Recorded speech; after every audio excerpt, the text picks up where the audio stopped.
पति से नफरत।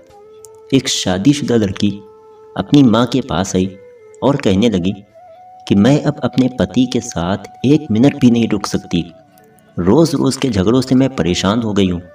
मेरा तो मन करता है कि उसे जान से मार डालूं, लेकिन कानून से डर लगता है कि फिर सारी उम्र मुझे जेल की सज़ा काटनी पड़ेगी।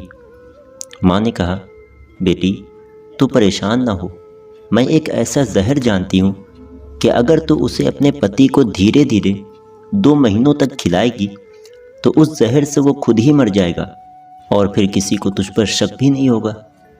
यह सुनकर लड़की खुश हो गई।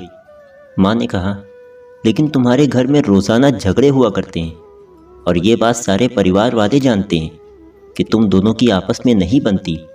इसलिए अगर तुम चाहती हो कि तुम पर किसी को शक ना हो तो जितने दिनों तक ये जहर तुम अपने पति को दोगी उतने दिनों तक तुम उससे खूब प्यार मोहब्बत से बोलना, उसकी किसी बात का बुरा मत मानना और उस पर शक न करना, उसके सामने अपनी ख्वाहिशें न रखना। बेचारा कुछ दिनों का मेहमान है। बेटी ने कहा, हाँ माँ, कुछ दिनों के लिए मैं ये सब कर सकती हूँ। और फिर वो जहर की पुड़िया लेकर बेटी अपने घर चली गई। 1 महीने के बाद बेटी जब अपनी माँ के पास वापस आई तो कहने लगी कि माँ, मुझे अब कोई ऐसी दवा दो कि जिससे उस जहर का असर मेरे पति से ख़त्म हो जाए। माँ ने पूछा, बेटी ऐसा क्यों कह रही हो? बेटी ने बताया कि माँ, जब से मैंने पति को वो जहर देना शुरू किया है तो उनके तो रंग ही बदल गए। वो मुझसे बहुत ज़्यादा मोहब्बत करने लगे हैं, मेरी हर बात का ख्याल रखते हैं, कभी मुझ पर गुस्सा नहीं होते हैं। मैं उनसे कुछ कहूँ या ना कहूँ वो खुद से ही मेरी सारी ख्वाहिशें पूरी कर देते हैं। हर रात मेरे साथ बैठकर बहुत प्यार मोहब्बत से बातें करते हैं। इसलिए मुझे अब सारी ज़िंदगी उन्हीं के साथ रहना है। मुझे बहुत अफसोस है कि मैंने उनको जहर दिया।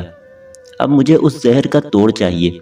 माँ ने कहा, परेशान ना हो, वो जहर नहीं था बल्कि हाजमे का चूरन था।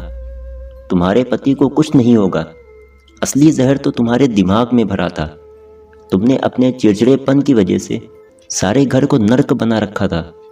याद रखना, पति पत्नी के रिश्ते में कभी जहर पति होता है और कभी पत्नी, लेकिन घर के बड़े हाजमे का वो चूरन होते हैं जो इन रिश्तों से जहर को ख़त्म करके उन्हें जीने का सलीका सिखा देते हैं।